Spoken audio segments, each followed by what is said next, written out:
James's dinner no longer looks that great. It's been sitting out a while. I don't know. I expected earlier. But anyway, cilantro, tomatoes, spinach salad with walnuts and blueberry habanero sauce and mixed vegetables on the rice. And then I'm going to be reviewing The Odd Couple, JoJo Rabbit, El Camino, First Man, and Call Jane. And then I don't know what James is going to review there. But he's going to talk to us for maybe some news a while. Yeah. Or maybe a preview of the overall. Oh, I better put this down or Albert Einstein. My bum's going to get snowy, and that's no good. Don't want it cold or snowy, but cold will have to be because I think I got rid of most of the snow. See? Cold. It's cold. It got down to 21 below overnight. Yeah, so I don't know what it's at now, but it's still cold. That's centigrade as well, not Fahrenheit, for you folks watching in the United States. The Odd Couple. The classic. Walter Matthau. When was it? 1968. 68? I didn't realize it was that late. Walter Matthau and Jack Lemmon. In this movie, these men are heterosexual, but they're both of their wives have divorced them, and so they're on their own, and maybe short of funds. The one man who, they got to live together to save money. Yeah, so because they're going to be paying child support, and well, the one already has been paying child support and alimony, and he's not doing a very good job of it because he's been eating out and gambling, and so he's late. And so anyway, so his friend is getting a divorce, and his friend has been the one, he's the better cook, and he's been cleaning the house. He's better at doing that sort of thing. That's Jack Lemmon. Yeah, and so he's he moves in, and all of a sudden the house is clean, the dinners are prepared, and then this man has enough for his alimony and child support payments because he's not eating out as much and stuff like that. But it got the top of the stack rating because, well, the acting was good, and in 1968, I guess it would have been tough for them to make a movie about a homosexual couple, so they didn't, right? But basically, they did. And in the end, the man who was behind on his child support and alimony and whatever, when his friend moves out, he like both of these men end up changed in the end, and you're thinking, well, there's hope for this man kind of too in the end. So anyway, it's a good movie. I enjoyed watching it, and I mean, it got the top of the stack rating, so enjoyed watching it a lot more than I enjoyed the Academy Awards. They would have said, I don't know. It was famous in its day. Well, I mean, they didn't have to do a lot of set design or anything like that, right? Because it's a movie about... Well, there is a hotel scene and whatever, but not very... Anyway, yeah, it's a good movie. The next one I put second down is JoJo Rabbit. And this one, I don't know. I mean, it's recent, 2019, I think it says. And I don't think they would have been able to get away with it. It would have seemed in bad taste before these times that we're living in right now. And to some people it might still. But honestly, it's focusing on the Hitler Youth more than anything, because the main character is JoJo Rabbit. And when you're at about age 10, which little JoJo is, you're really conformist. And this is true. So, I mean, you might think of, oh, Hitler Youth, they must have been, like you'd have different opinions about the Hitler Youth, right? But that's a really conformist age. He wants to fit in with other people his age, and he wants to be grow up to be a big hero man, right? But they managed to make it into a comedy, and they do a good job of it. So yeah, it's not the worst movie. It's not the best movie either, but I enjoyed it well enough. El Camino. This is a Breaking Bad movie, and it's not good. It's oh my God! So yeah. they screwed up the franchise. Well, I don't know. Maybe they just didn't have. It's a 2-hour-long movie, and maybe they didn't have enough time to work out a movie length kind of format. But there's a lot of things that don't need to be in there that would be great if it was if it unraveled over a season. But it's like, for one thing, you're thinking, okay, he's in a concrete hole in the ground and with a cage over top. So he's basically, somebody's keeping him locked up in a prison cell, and you don't get a real good reason of why that would be. I mean, honestly, it would cost a lot to keep a human as a pet. And if there's no motivation, I mean, it's not like they've set him up with a lab down there. That would have made sense if you stuck him like at one point they have they show a guy who's made a kind of I don't know, metal thing for him to be chained to, so that he has movement, but he can't get away. So it's like, anyway. But he wasn't. It doesn't show him being attached to that in the movie. So you think, okay, well, did he get away from that, or what happened? I don't know. Like, it doesn't make any sense that he would be kept. You have to clean up after people. People don't want to clean up after people. This is Walter White, then? No. This is Jesse. So. Oh, him. Yeah. So it doesn't make any sense. You're thinking, okay, well, why is he being kept? And they give a kind of feeble explanation. Oh yeah, he was an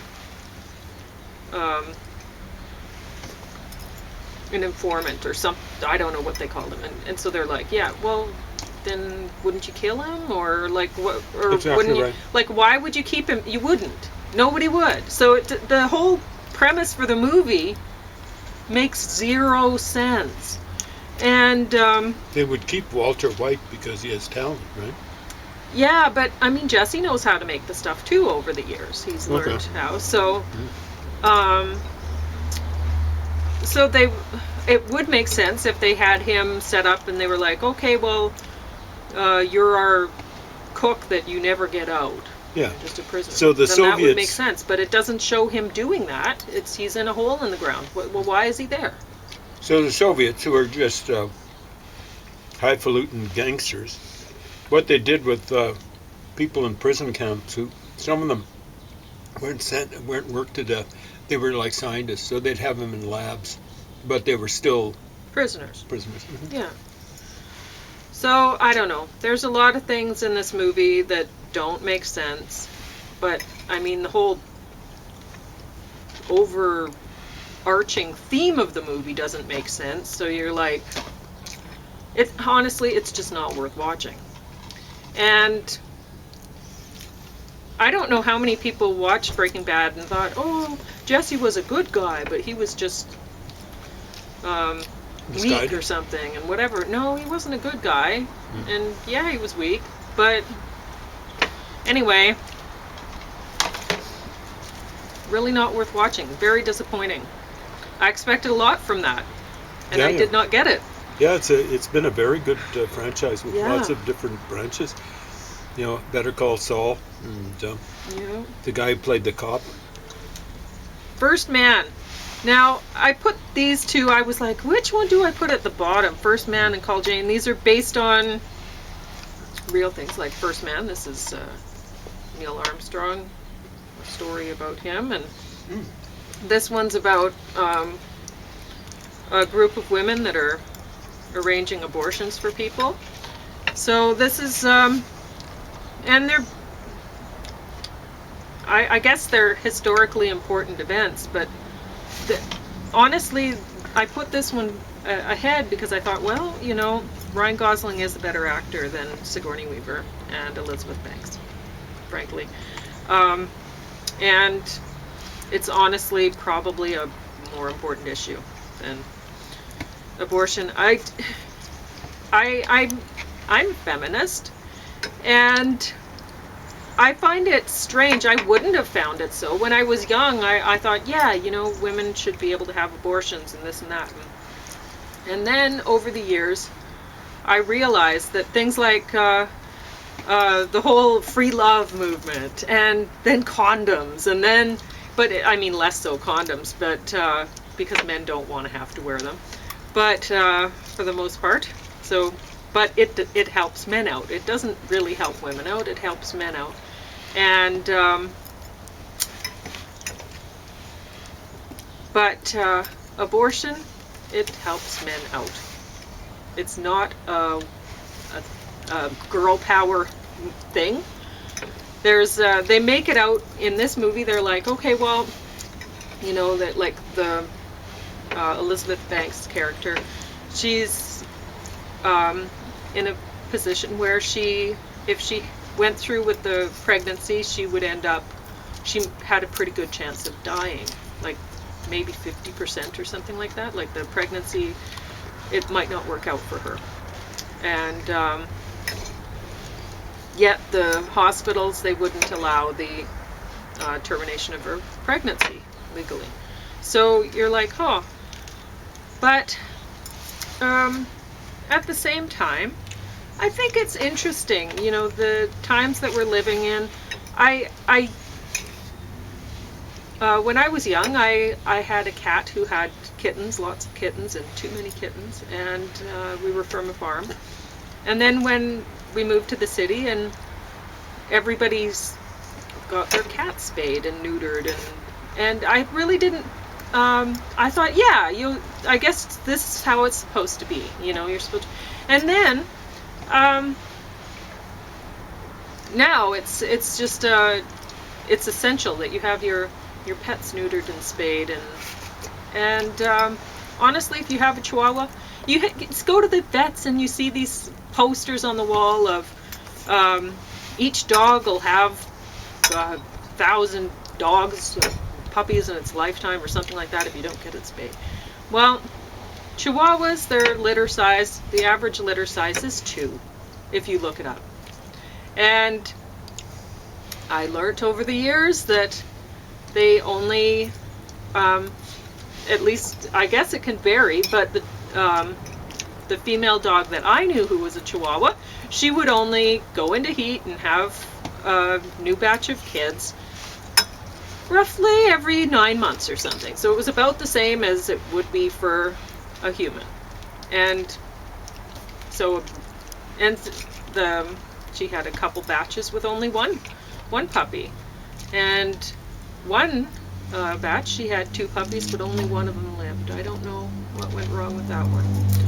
But honestly, I think it's all, you're supposed to, I think our society is trying to make us get used to the idea that controlling others' birth is a good thing to do.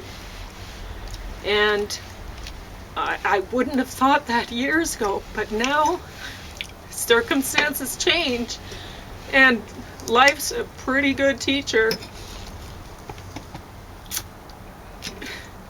And no, it's not right to control other people's birth. It's very wrong. So I don't see these kind of movies as being empowering. I don't at all. It makes me sick, actually, and sad when I see women acting in these movies, trying to encourage people to feel this way. If you have If you have 2 children, you're just replacing, if like a couple has 2 children, you're just replacing yourself in this world. And if you have worked hard to be a good citizen of the world and try to live sustainably and stuff like that, you will teach your children to be that way. So it is a good thing if you have 2 children. And if you have 0 children, it's a bad thing, because there's other people out there who are having 20 children and they're not living sustainably and they're not doing good for the world. So you're just replacing citizens that actually care for citizens that don't at all. Well, Pauline's not making it up about the 20, maybe extra 2. CBC, they were glorifying someone, musician from West Africa, came from a family of 18. Right? That doesn't include the parents.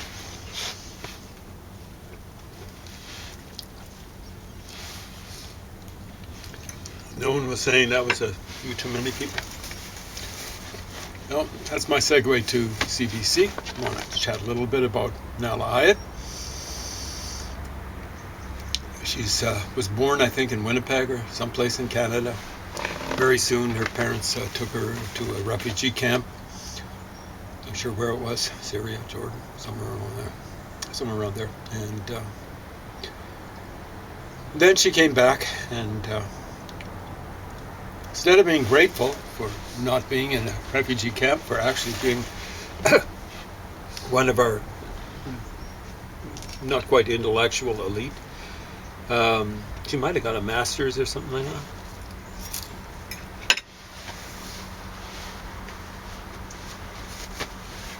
She's got a program called Ideas. I call it What's the Big Idea? So often it's attacking Canada, democracy, freedom of speech, junk like that. She tries as much as possible to get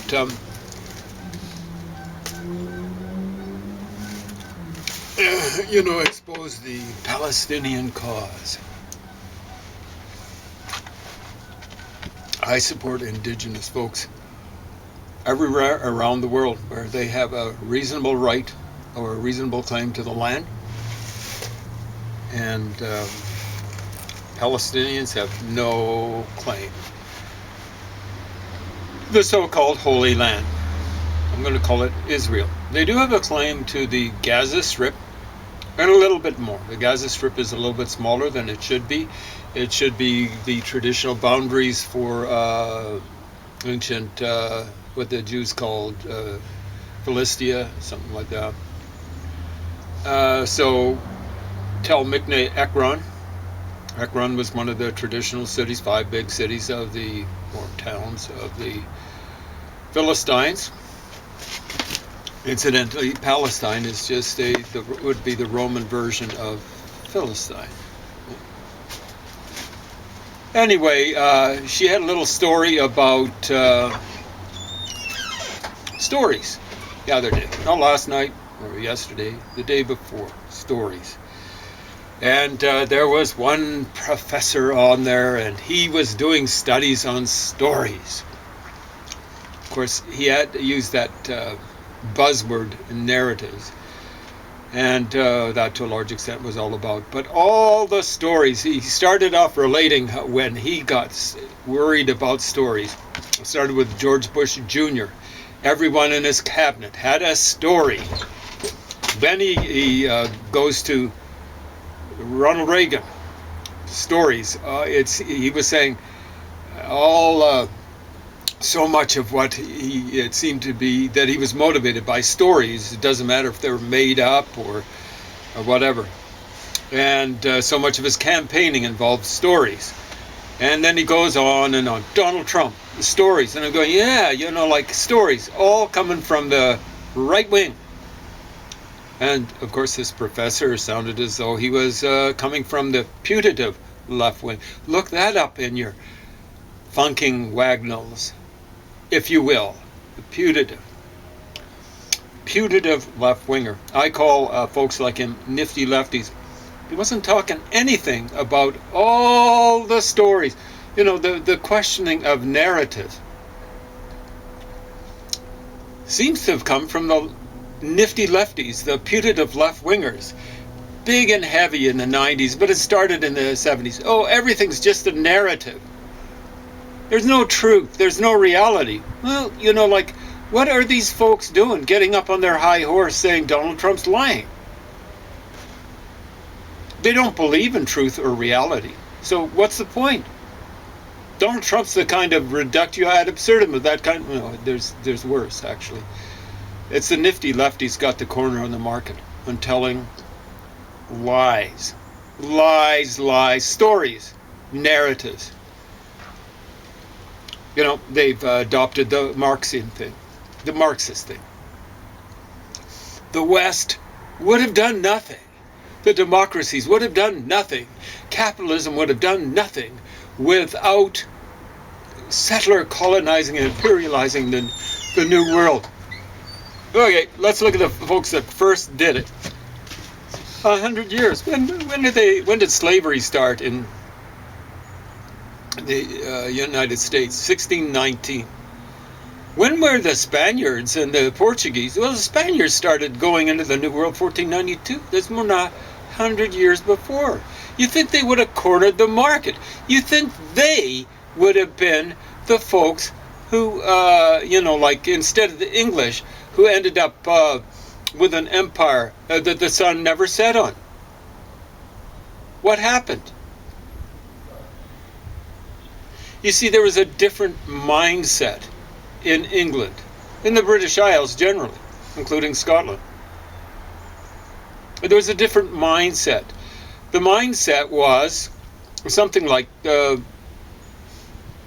increasing democracy, increasing freedom of speech, increasing scientific investigation, increasing technological development.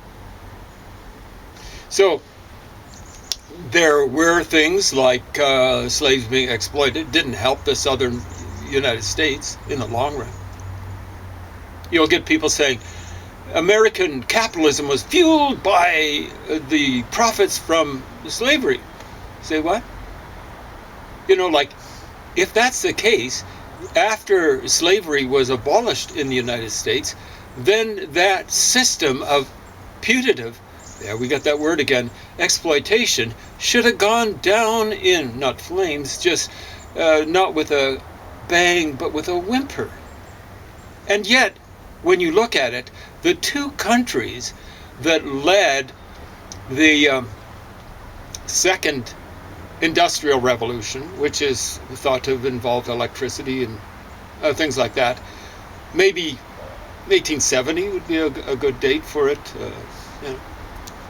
And that's right after the Civil War. And the two countries are Germany, which I don't know if it didn't have it got some overseas colonies after that, and they weren't big and they weren't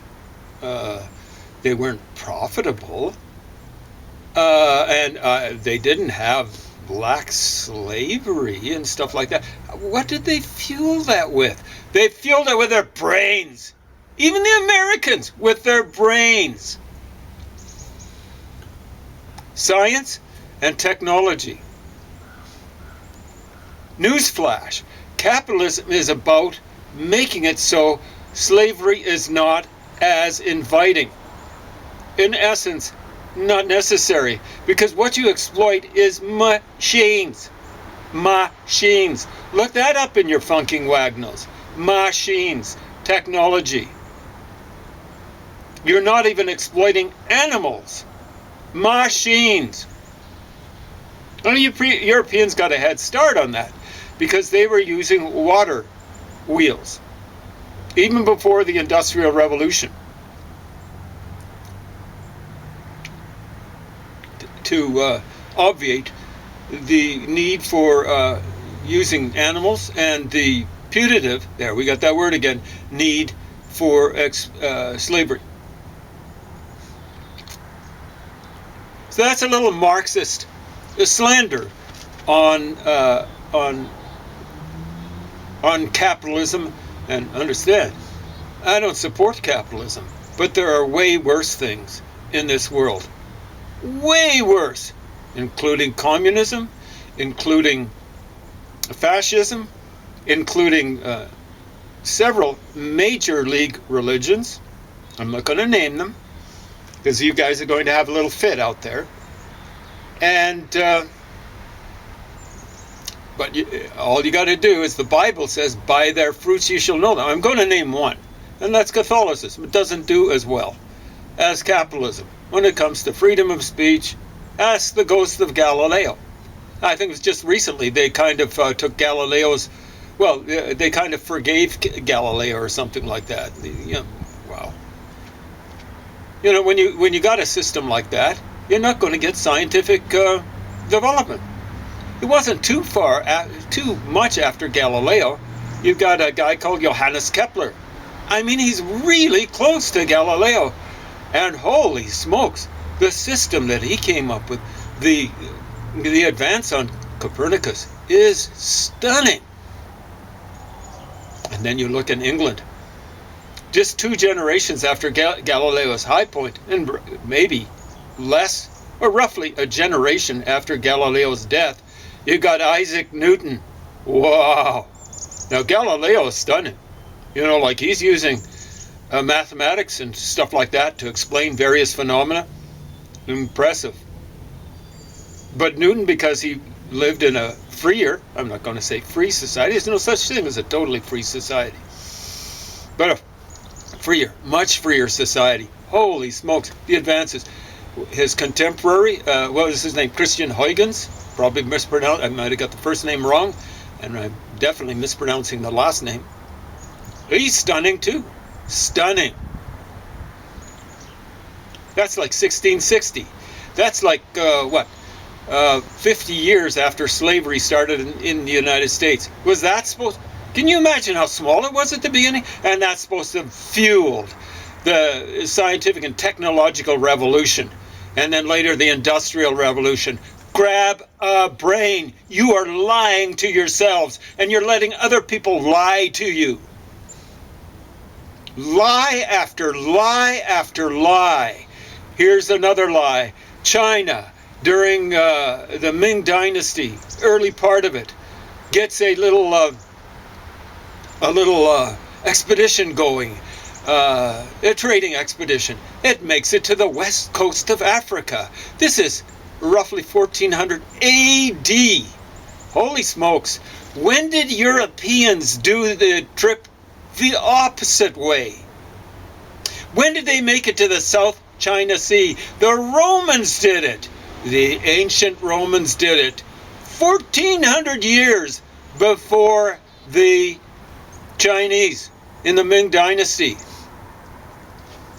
Newsflash, the ancient Romans didn't conquer China, and they didn't conquer the world. How much time? 30 seconds. Okay, so you'll get some more of this, you folks. Again, I'll give you advance warning. Put on your seatbelts, get your helmet, and put a little thing between your teeth so you don't smash them, and maybe hold onto your tongue so you don't swallow it.